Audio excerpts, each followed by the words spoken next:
Aiemann. Congratulations on what can only be described as the biggest win of your career. I know it's been a while since the fight actually wrapped, so I guess just what are the emotions now that the dust has settled after not just a big win, but like a very impressive fight all around? Yeah, it was an incredible feeling. I felt like $1 million after the fight. I felt really good. I felt like we won it. You know, I finished the fight super strong.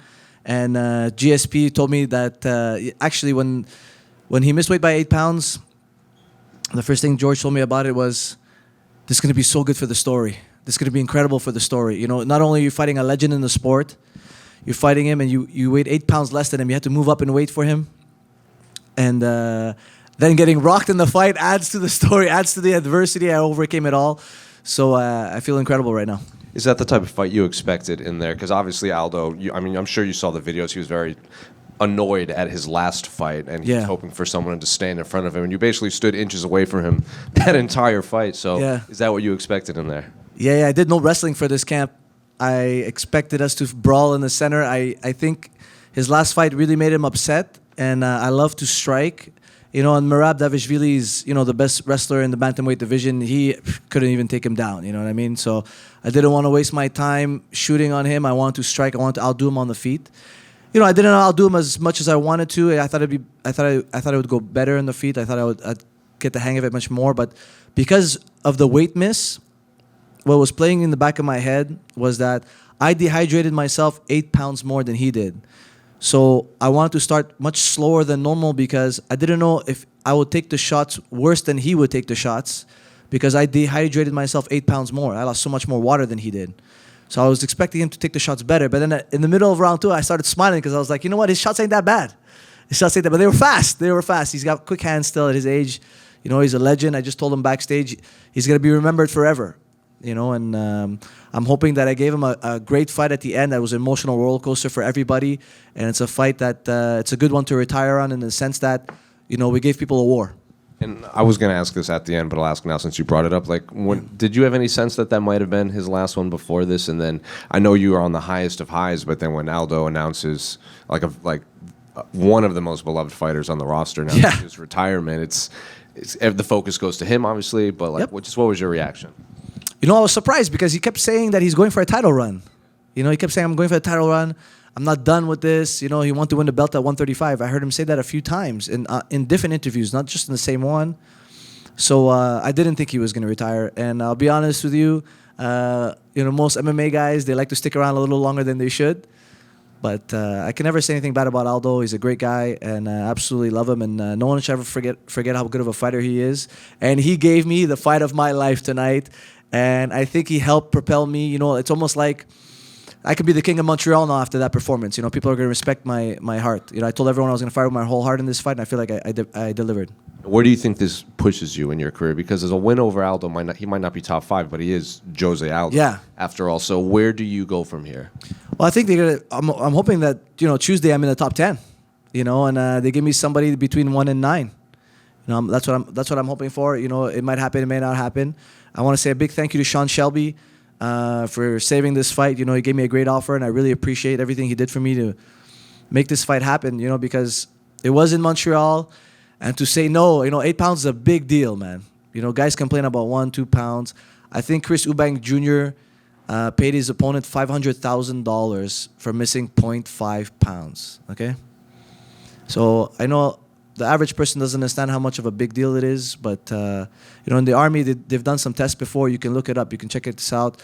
If you dehydrate someone by 2%, the performance goes down by 6%. So I was much more dehydrated than him. So that's why I started off a little slower. And then just last one for me. I don't know if you've seen the reaction, but the reaction was mixed over who people thought won the fight. So I guess, were you confident when it hit the judges' scorecard?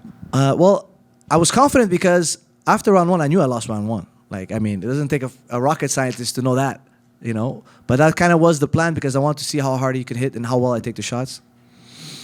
But after round 2, Firas told me straight, listen, it's 1-1. So then I knew, okay, I just got to win round 3. But then when he rocked me, I was like, oh, man, catch your breath, make some space, recover, win the next 15 seconds. I ended up winning the next 2.5 minutes. You know, and he was done. And he was even holding my gloves. And then to finish the fight, GSP was screaming, get him out of there, get him out of there. So when he grabbed onto me double underhooks, I just started slamming him with my chest into the ground. I wanted to get him out of there. I wanted to prove to everybody that I'm trying to finish this fight right now. And I'm closer to finishing the fight than he is. Thank you. I appreciate it. Aiemann right here. Congrats Yes, sir. on the win. Obviously a huge one. Yeah. Well, when you talk about the top 10, now you've got some healing up to do after a tough fight. Yeah.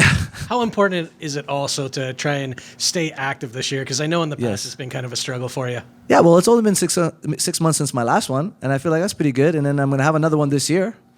Depending on what they tell me about my concussion, I got rocked. It is what it is. I recovered super well.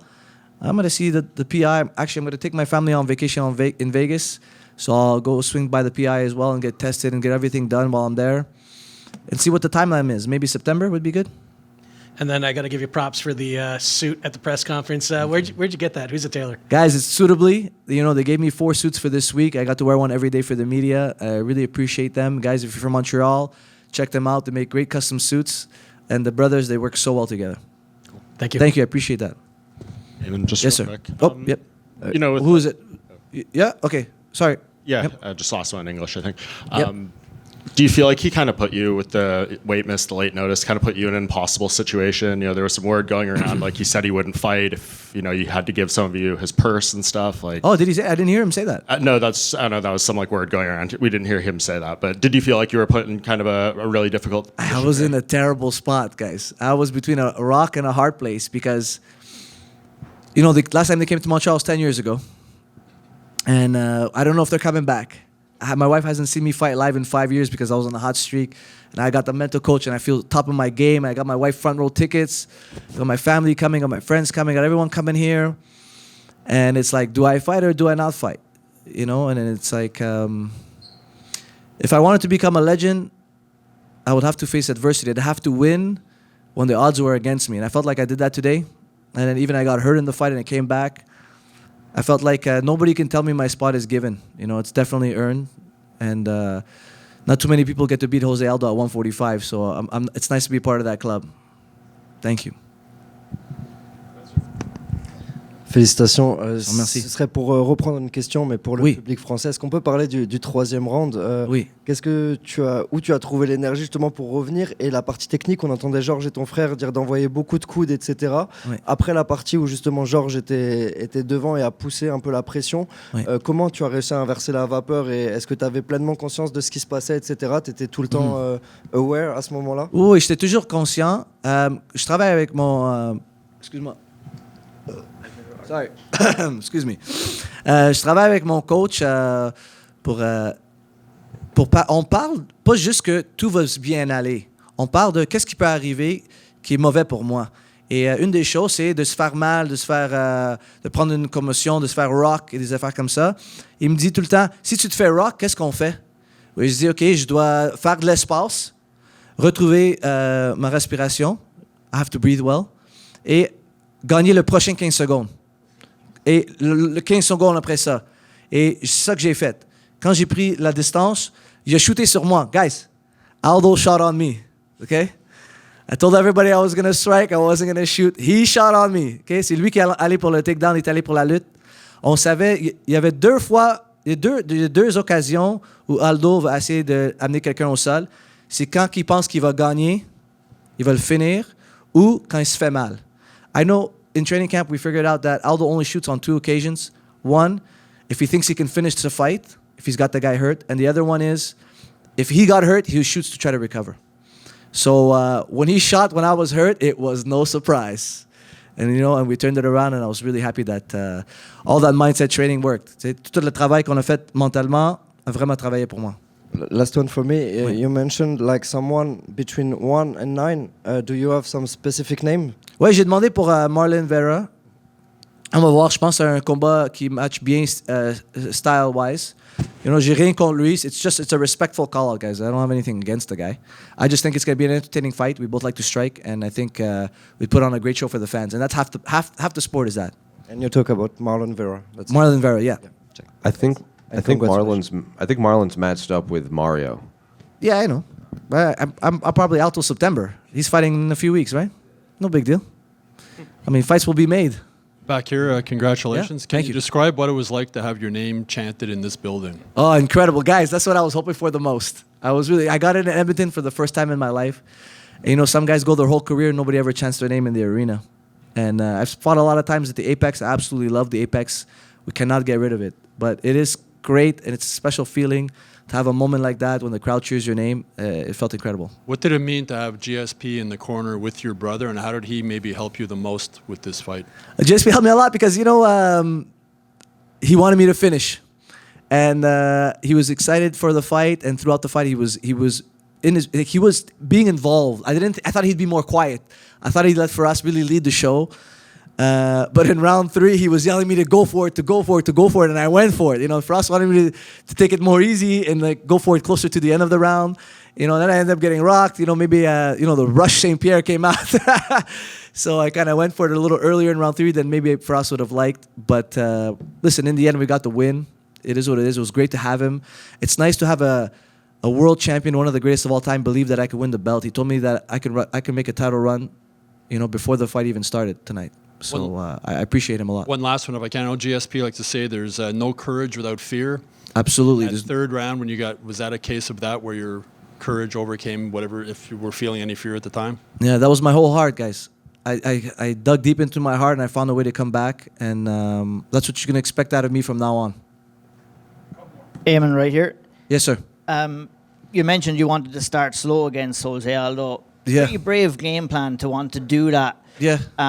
Was that changed with the weight miss, or was that the plan all along? No, it was with the weight miss.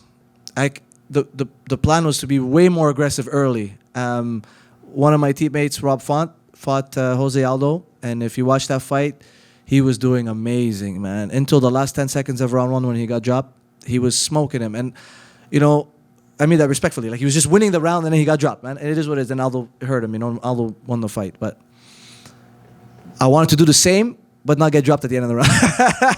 But then with the weight miss, I don't know. Like, listen, I don't know what happens to your brain when you dehydrate 8 pounds more than the other guy. So I took a safer route for round 1 just because of that, you know. But the game plan wasn't that at first. We had to change the game plan because of the weight miss. You mentioned Marlon Vera as a possible next opponent. Yeah. I mean, UFC are coming back to Canada a little bit later on. Oh, I didn't know this that. year, I think that's the plan anyway. That's what I'm hearing. We'll find out. I mean, it would be a good slot for a main event if they were to do that. Yeah, I would love it. You guys think I earned one? That would be great if I earned the main event. That'd be sick. I would love to do that. I absolutely love this. I don't know if you guys noticed, but I've never been in the blue corner my whole life. In any MMA fight, boxing fight, Muay Thai fight, I've always been in the red corner. It's the first time I was in the blue corner. And I had to wait for Aldo to walk out. And then in the moment, I realized, you know what? I absolutely love this. And I walked over to my brother. I shook his hand. I told him I love this. I went over to GSP. I told him I love it in here. I went to Neil. I told him I love it in here. I walked over to Bruce Buffer. I shook his hand. I told him I love this shit. Then I went over to the referee. I told him I love this shit. And then Aldo came back. I couldn't wait for Aldo to get in the octagon. I absolutely couldn't wait for it. Congrats on the win. Thank you. I also want to say, just sorry, guys. Kenny Florian, I got him, baby. Okay?